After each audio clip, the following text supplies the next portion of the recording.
Hello, Cowboy fans, and welcome to the Big D Breakdown. On tonight's episode, we're going to dive into all the latest training camp news. But before we do that, give us a thumbs up if you like our video, hit that subscribe button down below, and you can find us on all social media platforms. Just search the Big D Breakdown.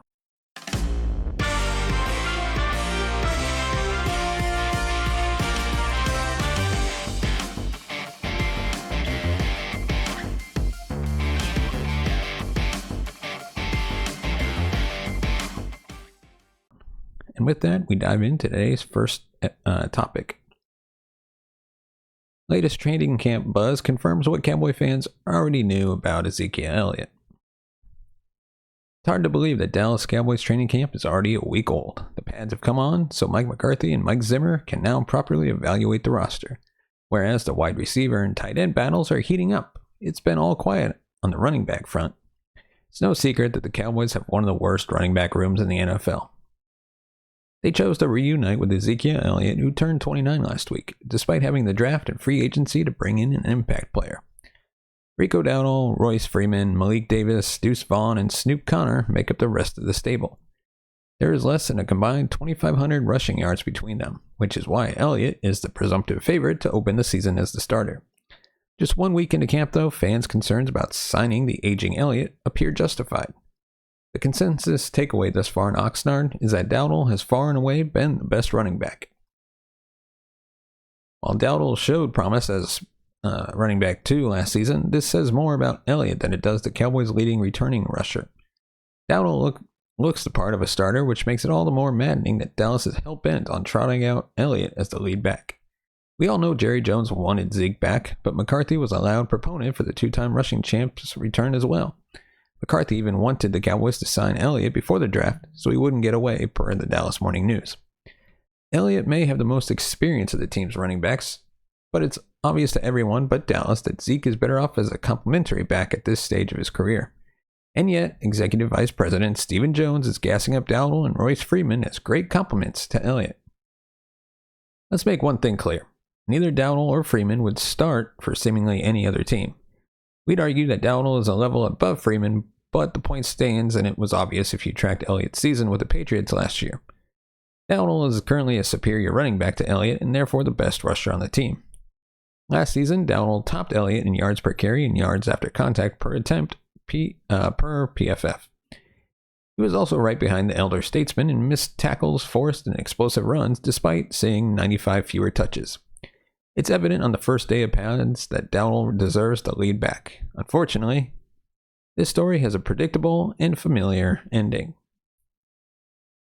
And now we're going to take a look at 3 projected Cowboy starters who need the most playing time in preseason.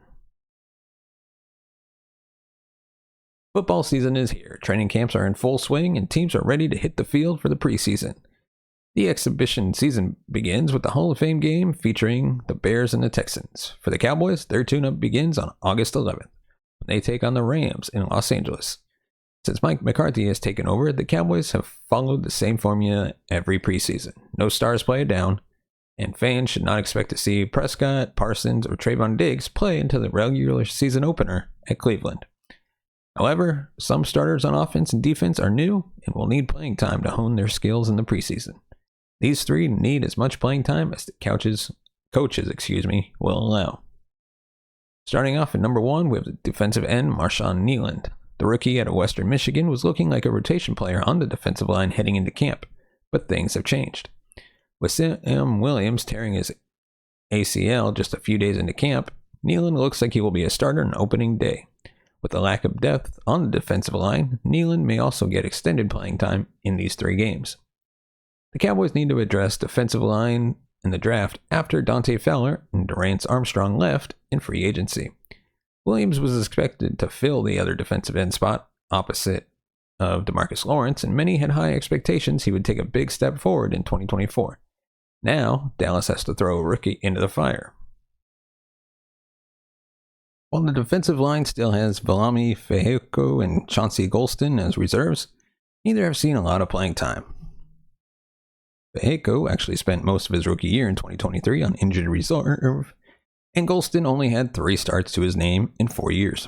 While both of them could use just as much playing time, The expectations are higher for Nealand. Spending a second-round pick on a player indicates the coaches are looking to get them on the field sooner rather than later. If Nealand can learn quickly and make some noises in the preseason, Mike Zimmer should feel good about his defensive line. And number 2, offensive tackle Tyler Guyton. Outside of Nealand, the Cowboys need their first-round pick to get up to speed just as quickly. Tyler was drafted 29th overall to replace Tyron Smith at left tackle. There's no question those are the expectations he is facing. Needless to say, this is a tall order. The former Sooner is already looking like a solid starter during Sunday's practice. He was matched up against Parsons and held him in check. He did the same in a padded practice this week as well. Obviously, the best way to evaluate any player is in a game. Guyton protecting Dak in a full team drill when arguably the best edge rusher in the league is coming after him is a good sign of what is to come. At his size, Guyton is a prototypical blindside protector every NFL team looks for. The rookie still has plenty of work in front of him, so this preseason will be his time to show he is capable of replacing a future Hall of Famer. Tyler Smith received a good amount of playing time in the preseason 2 years ago after he was drafted number 22 overall, and that paid off when it was time to play a real game. Cowboys offense might have looked lethargic in that season opener against the Buccaneers, but Smith had his own and is now coming off of a second-team All-Pro and Pro Bowl season in year 2. The expectation is Guyton will at least start the first preseason game, if not all of them. While he will likely be playing alongside second stringers, the more playing time he receives, the better. And number 3, running back Rico Dowdle. With Ezekiel Elliott likely taking the preseason off, this is Rico's opportunity to get a leg up on the starting running back job. Dallas looks like they're going with a running back 1 and a running back 1A approach similar to what happened in 2021 when Pollard started taking touches away from Elliott. If that is the case, Rico will see significant playing time. While he proved his worth last season after making the team as an undrafted free agent a few years ago, the Cowboys also signed him to just a 1-year deal. They also wanted to make sure they did not let both leading backs hit the open market this offseason. That right now looks like the biggest reason why Dowdle was brought back. If the front office firmly believes he is supposed to be the guy, he would not have brought back Elliott. The running back position has a lot of questions that need answering in the month of August. While other backs like Royce Freeman and Snoop Conner are in camp, Dowdle is one of only 2 running backs returning who carried the ball last year, the other being Deuce Vaughn. Similar to last year, fans should expect him to be in the starting lineup with the majority of the second string hitting the field first.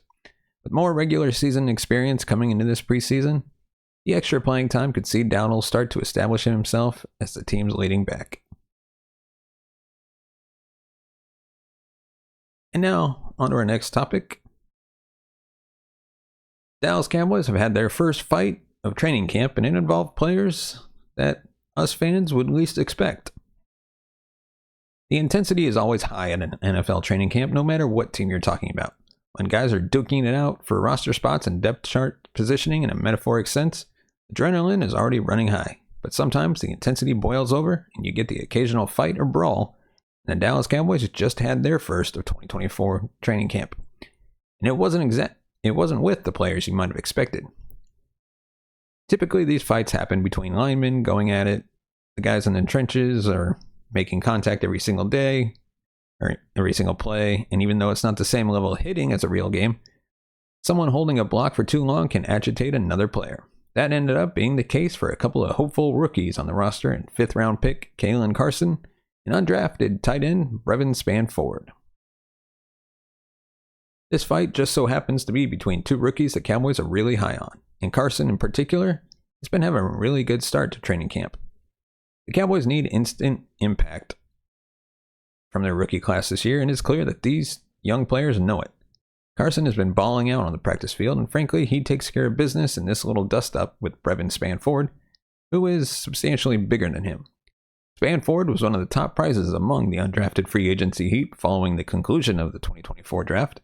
Mostly known for his blocking abilities at Minnesota, Spanford has an intriguing combination of size and athletic traits at 6'7" and 270 pounds. Considering Carson clocks in at just under 6 feet tall and 200 pounds.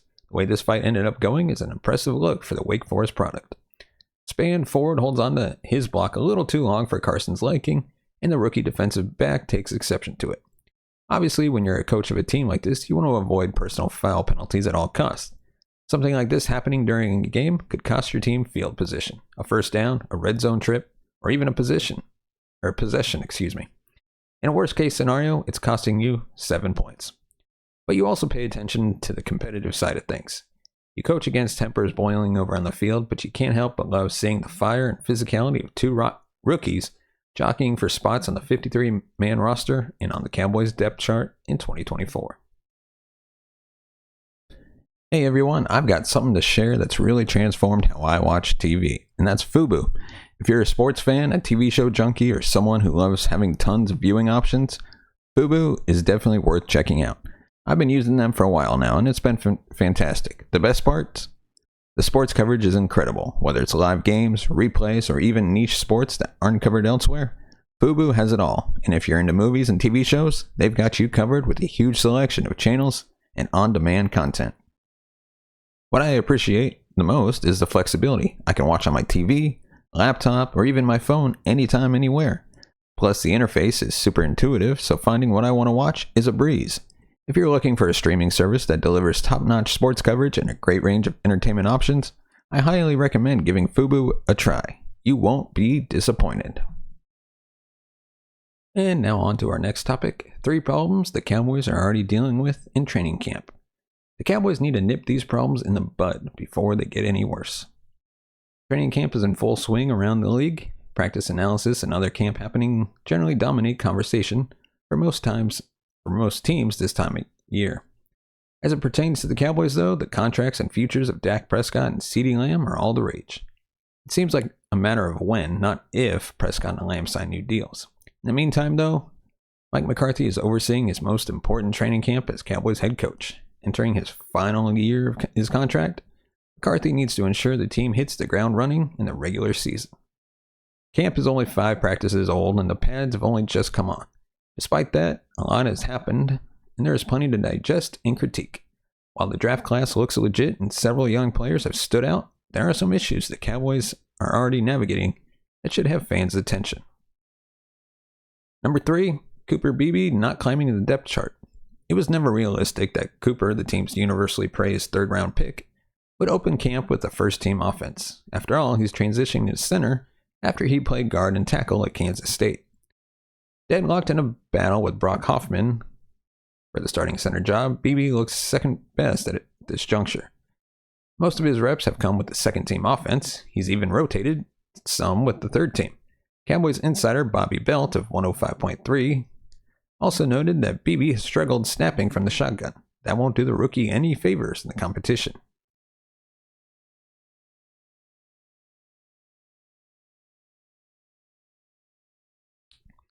Beebe hasn't set the world on fire in Oxnard, but there's no reason to overreact. He's still widely expected to win the center job. With that said, he needs to clean up his snaps. He isn't winning any competition if Prescott doesn't trust him to snap the ball. Then number 2, defensive end depth after Sam Williams' injury. No team that has Micah Parsons and DeMarcus Lawrence is in dire straits at defensive end. However, Sam Williams' season-ending ACL injury is devastating for the position's depth. Defensive coordinator Mike Zimmer said that Williams was going to play over 70% of the snaps this season.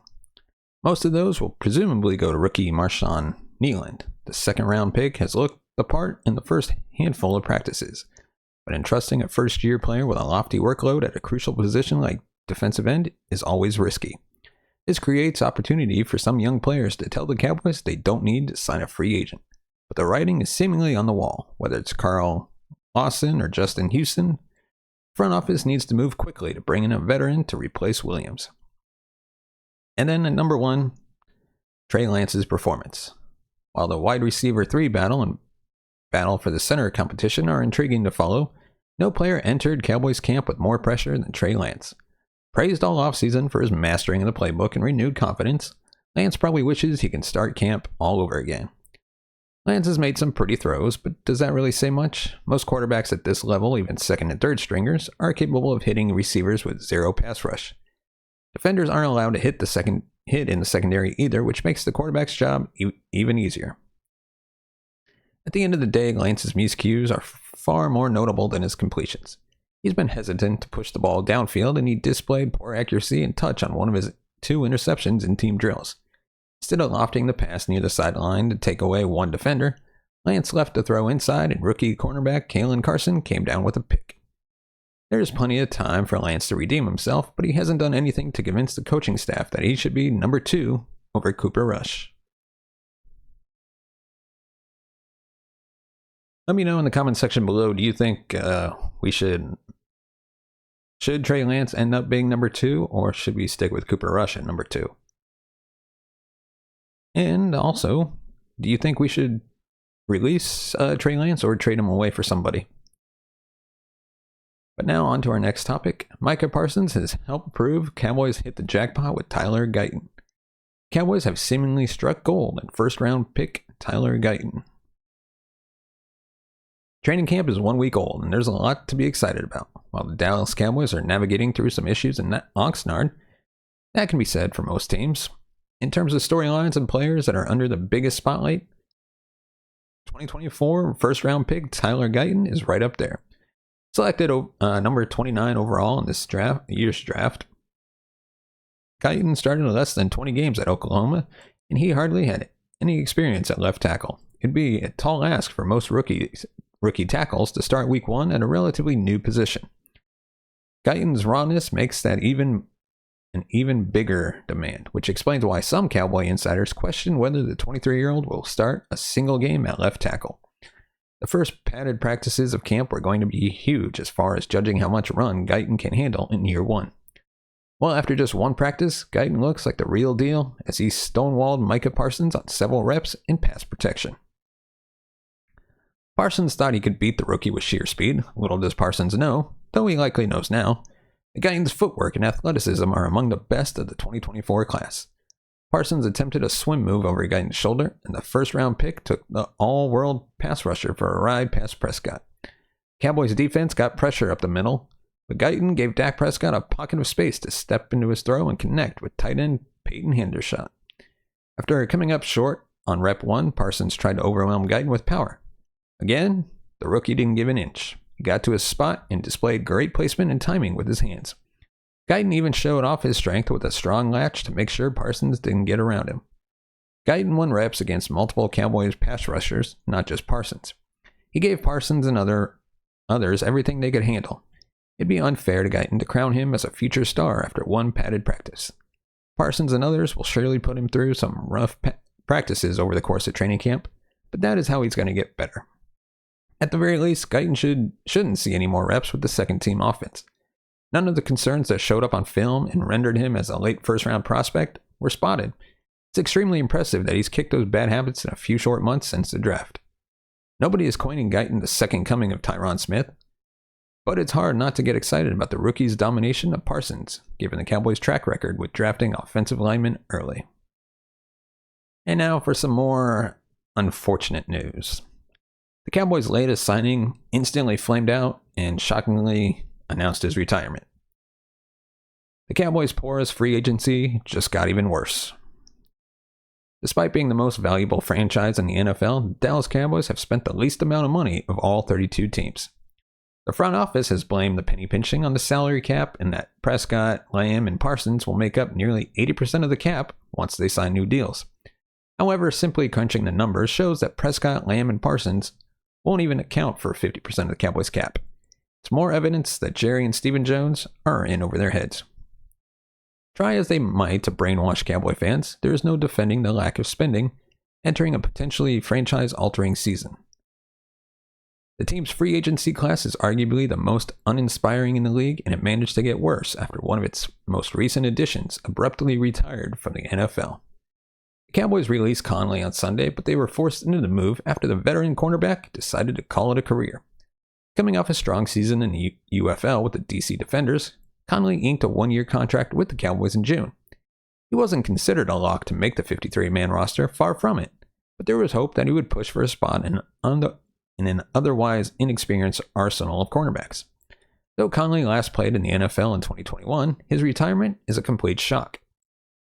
He caught the attention of Dallas scouts who have identified former Spring League standouts Brandon Aubrey and Kevontae Turpin as potential signings. Aubrey and Turpin have become two of the most dangerous special team weapons in football. At the end of the day, Conley's departure isn't devastating. The Cowboys cornerbacks have made some incredible plays in training camp, and rookie 5th-round pick Kalen Carson has shined, and the coaching staff wants 2023 4th-rounder Eric Scott Jr. to play a bigger role in year 2. However, Carson is still a rookie, and Scott Jr. didn't play a single snap last season. Former 3rd-rounder Nashawn Wright is firmly on the roster bubble too. There was a realistic path for Conley to make the final roster if he performed well in camp and preseason. The fact he retired 3 days into camp suggests his body wasn't up for it, or he no longer has the requisite motivation. His retirement is far from painful, but it underlines the thinness of the cornerback room and that the Dallas hasn't done nearly enough to replace Stephon Gilmore. And that is all we have for this episode of the Big D Breakdown. If you want to support the channel, you can go to buymeacoffee.com/thebigd. You can give us $1, $5, $10, $20, however much you want to give, and your money goes right back into the channel to upgrade our equipment, bring a new host, be able to pay them, and hopefully take this show on the road. As always, thank you so much for watching and listening. We'll see you next time.